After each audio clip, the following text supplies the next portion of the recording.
Hello, I'm Helen, and I recently celebrated my 30th birthday. Years ago, I decided to marry a man who had quite a few issues, naively believing that my love could resolve all of them. I thought I could show him his worth, but unfortunately, love has its limits and cannot compel someone to love themselves.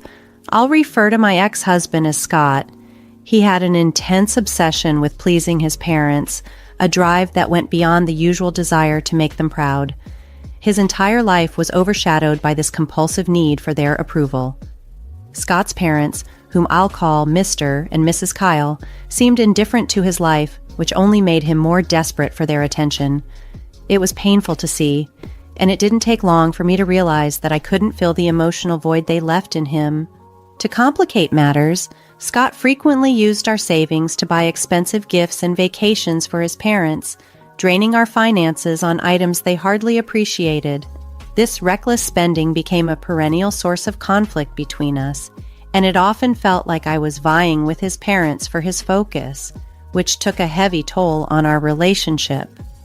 Despite the myriad issues and the endless disagreements, I still had feelings for Scott. I held on to the hope that he might break away from the unrealistic expectations set by his parents and find true contentment within himself. It became painfully clear that my love alone wasn't enough to shield Scott from the negative influences of his parents. Things escalated one day when Scott approached me with a serious look, signaling that he had something significant to discuss. Given the roller coaster of our relationship, I braced myself for something drastic, sensing this conversation might spark our most intense disagreement yet. "Helen, there's something important I need to talk about," he began with a grave tone. "What's going on?" I asked, my heart sinking in anticipation of bad news. "It's about my parents. They're retiring soon, and I want to surprise them with a luxury vacation. It's going to be quite expensive," he revealed, his face a mix of excitement and anxiety. "That sounds nice, as long as the money comes from your personal savings. I really don't want to dip into our joint savings again," I responded, hoping to steer clear of another financial argument. "I don't have enough to cover it on my own. I was hoping we could use some of our savings," Scott admitted, his expression torn between hope and concern. "Scott, if it's more than we can afford, maybe we should reconsider this expense," I suggested gently, trying to anchor him back to reality. However, my words only upset him. "You just don't understand, Helen. I love my parents and want to do something special for them. Love isn't about counting every penny, it's about grand gestures," he argued with passion. I countered, "But love is also about being there for each other and making sacrifices together, not at the expense of our financial stability. This trip might be important to them, but we need to think about our future too." Scott remained adamant. "I have to do this for them. I thought you, of all people, would understand. They're everything to me," he implored. "And you're everything to me, Scott, but we have to be practical. We can't just use all our savings on one trip," I reasoned, searching for a middle ground. Instead, he accused me of being selfish and not seeing the importance of his gesture. "It's not about being selfish, it's about being sensible and planning for our future," I explained, my anxiety growing as he mentioned he needed all of our savings. "All of our savings, Scott? That's just reckless," I exclaimed, stunned by his request. "You're being heartless," he shot back, convinced I couldn't grasp his desire to make his parents happy. "No, Scott, I'm being realistic," I replied, feeling the chasm between us widen with each word. "We can't afford to spend $35,000 on a whim," I stated, my patience wearing thin. His nonchalant assumption that we could simply get the money back later only deepened my irritation. "Really, Scott? That's not how this works," I replied, my disbelief palpable. We were deadlocked, and our perspectives on love, responsibility, and finances were poles apart. The argument escalated, voices raised, and in the heated moment, items were hurled and shattered, our frustration manifesting physically. Amidst the turmoil, Scott dropped a bombshell declaring that if I couldn't support him, he wanted a divorce. He likely expected me to react with panic, desperate to salvage our marriage. Instead, I summoned all my calm and resolve and simply said, "Okay, Scott, if that's truly what you want." The shock was evident on his face. He had anticipated tears and pleas, but instead, he met my unwavering stance.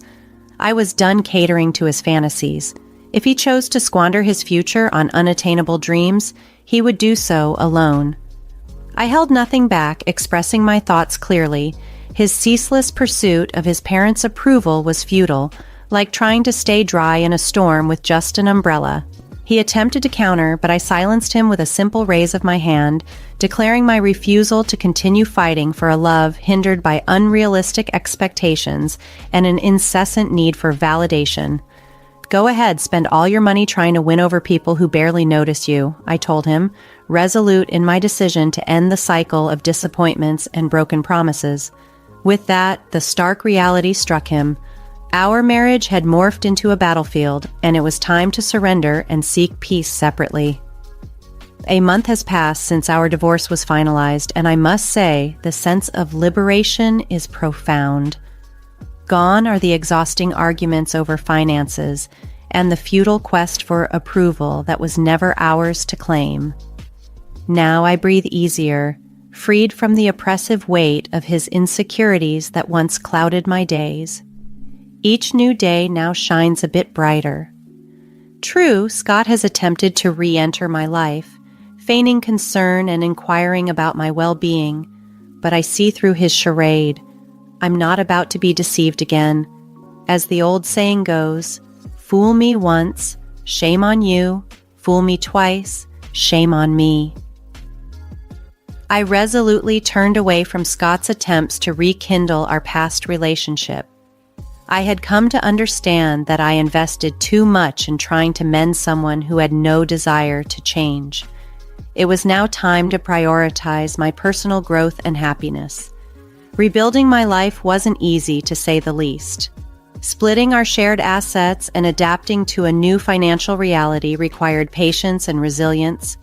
Although I was accustomed to a certain lifestyle, I was no stranger to adaptation and welcomed the challenge to reshape my life. As I embarked on this journey of self-discovery, I uncovered a strength and independence I never knew I possessed. Reconnecting with old friends, resuming hobbies I had put aside, and exploring new interests opened up a world brimming with possibilities. I was determined to seize this fresh start. Yes, there were moments filled with self-doubt and loneliness, and adjusting to a tighter budget was tough. The scars from a failed marriage don't vanish overnight, but with each day, I found solace in knowing that I was no longer compromising my happiness to cater to someone else's insecurities. The relative ease with which I moved forward was perhaps indicative of how long I had clung to a relationship that was doomed. It was astonishing to see how much I could achieve once I was liberated from that emotional burden. A month into this new chapter, I was still adjusting, but feeling more empowered than ever. Amidst this transformation, Scott's messages took on a new tone. He claimed he was in danger and urgently needed to meet. Weary of his relentless attempts to reach out, I decided it was time to address the situation head-on. Amid his ongoing pleas, I called him. "Scott, we've been over this. We're divorced. It's time for us to move on," I said with firmness. "Helen, please, I just need a moment to explain.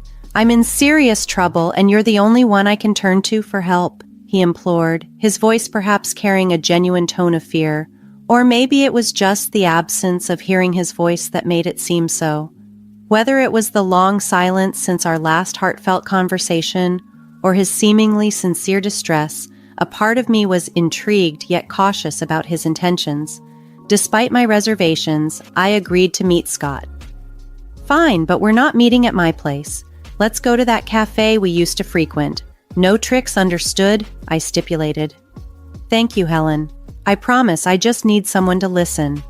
You're the only one who understands me," he replied, sounding genuinely relieved. You might be wondering why I would agree to meet Scott after everything that happened. Truthfully, I questioned my own decision. Yet sometimes curiosity and a lingering concern, no matter how faint, compel us to act against our better judgment. I couldn't completely dismiss his plea. Divorced or not, I couldn't deny that part of me still cared. So there we were, sitting across from each other in the cozy cafe, enveloped in the comforting aroma of coffee. However, not even the familiar, soothing environment could ease the tension. Watching Scott, with anxiety etched across his face and those deliberately sad eyes trying to tug at my heartstrings, was almost comical. This time, though, I remained unmoved.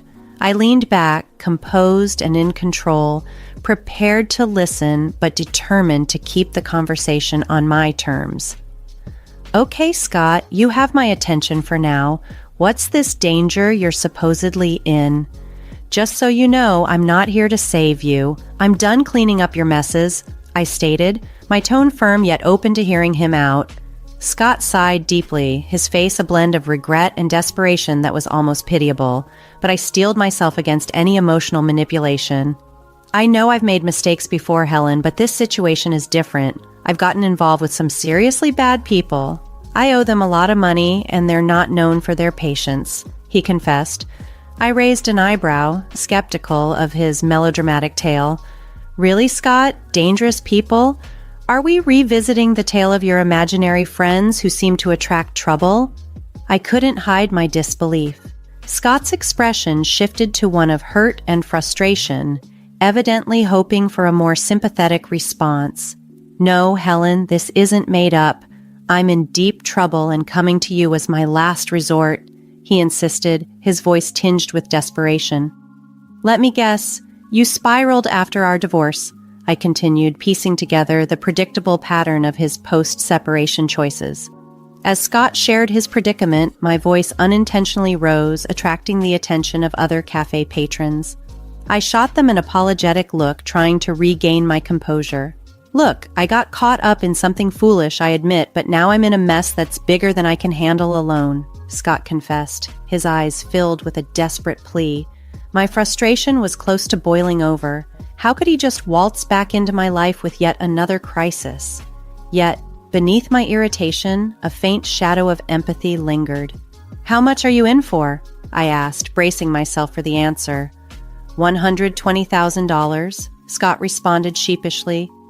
$120,000, Scott? Are you out of your mind? My outburst was louder this time, drawing sharp glances from around the cafe. I didn't bother with an apology. Anyone overhearing our conversation would likely understand my reaction. "Helen, please, I'm begging you. I've got nowhere else to turn. I know I've made a mess of things, but you're the one person who really believed in me," Scott pleaded, his eyes glistening with a sincerity that momentarily reminded me of the man I once loved. But those days were long gone, and my priority now was self-preservation, even if it meant walking away from him. "Don't pull at my heartstrings, Scott. It's way too late for that. When you said you needed help, I thought you meant maybe $20,000, not $120,000. You've completely lost it," I responded, my voice a mix of disbelief and indignation. Overwhelmed, Scott began to cry, seemingly oblivious to the uncomfortable glances from other patrons. "Scott, calm down. This isn't the place for a scene," I said firmly. "What's going to happen if you don't pay this back?" "They're threatening to harm me, Helen. I'm not joking.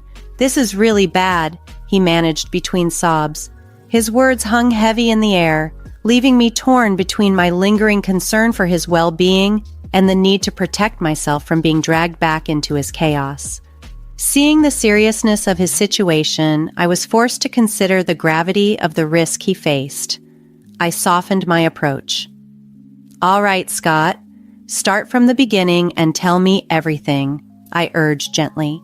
He then recounted his attempts to fund an extravagant trip for his parents. He had borrowed money, trusting a friend who ultimately let him down, plunging him deep into debt. As he narrated his missteps, I felt a mix of frustration at his reckless decisions and a reluctant amusement at the outcome. "So, you borrowed money from risky people to impress your parents, who hadn't even noticed your efforts? Is that what happened?" I asked, seeking clarity on the sequence of events. Scott's expression fell and tears streamed down his face as he faced the painful truth. Yes, ever since they went on that trip, it's like I don't matter to them, he confessed, his voice laden with regret. Even though I was irritated, I couldn't help but feel a twinge of sympathy for him. It was a harsh lesson for Scott, and seeing him so remorseful stirred a compassionate response within me. You've really gotten yourself into a tough spot, I remarked. Scott, I know you don't want to hear "I told you so," but you did create this mess yourself. I warned you it wasn't a good idea, and now, after choosing to leave me over it, here you are, struggling. You invested everything in trying to make your parents happy, but all you received in return was their indifference. It's a hard lesson, but it's one you needed to learn, I explained, feeling a mix of concern and resignation. This was a bitter truth for both of us. Scott had pegged his self-worth on people who couldn't appreciate his sacrifices, and I had to come to terms with the fact that I couldn't shield him from his own decisions. I hoped that confronting these tough consequences would help him realize that I had always been on his side, but his relentless quest for parental approval was his undoing. As we sat in silence, the weight of our shared past, filled with broken promises and unrealized dreams, was palpable. I realized it was time to completely let go. No more second chances, no more attempts to mend what was beyond repair. Scott needed to confront the outcomes of his actions on his own, and I needed to move forward and find my path to happiness. I hope you find a way out of this, Scott, I said, my voice carrying a firm tone of finality. You're not going to help? Scott asked, looking genuinely surprised. No, I'm not, I replied. Why not? He pressed. Because I don't have the money to bail you out. And even if I did, taking on a huge loan that I'd be paying off for years isn't something I can afford. I can't afford to be as reckless as you've been, I explained, my tone steady and unwavering. Come on, Helen, please, I'm begging you, he pleaded, his desperation palpable. Scott, expecting me to fix this for you, especially given how you're acting, isn't realistic, I said, feeling my patience thinning. Yeah, I did expect that. You're my ex-wife, not my enemy, he replied, still clinging to a shred of hope. But it was clear our lives had taken different paths. My focus now was on securing my peace and happiness, separate from the chaos that once intertwined our lives. And that's the problem, Scott. You expect me to always be there to clean up your mess because that's what I used to do. I was your wife, so helping you out of trouble was something I did naturally. But I can't and shouldn't keep doing that. It's not my responsibility anymore, I continued. After everything, I don't owe you anything, especially considering how our money was wasted on your ungrateful and toxic parents, I added. But I love them, Scott said, his voice softening. And I love myself too. Loving myself means doing what's best for me, including taking care of my well-being, I countered. Scott looked down, realizing that he wasn't going to get the help he wanted from me. Understanding his bleak situation, I offered one last piece of advice. Since it seems like you're out of options, here's one piece of advice: leave. Move somewhere far away where they can't find you. I'm unsure what more you're asking of me, Scott, I said, my tone steady yet resolute as I faced him. He sat in silence, visibly upset by my decision to decline his request for help this time. It's time for us to separate paths, Scott. I can no longer allow myself to be ensnared in your troubles, I explained, hoping he would grasp the gravity of my words. We each need to pursue our tranquility. His reply came with a hint of bitterness. You would help if you really cared, he argued, his voice laced with anger. I'm saying farewell, Scott. I'm also changing my phone number, I announced determinedly as I got to my feet. Walking away, I left him there, sitting alone, his face a complex blend of emotions. It was a hard yet crucial choice I had to make for my happiness and dignity.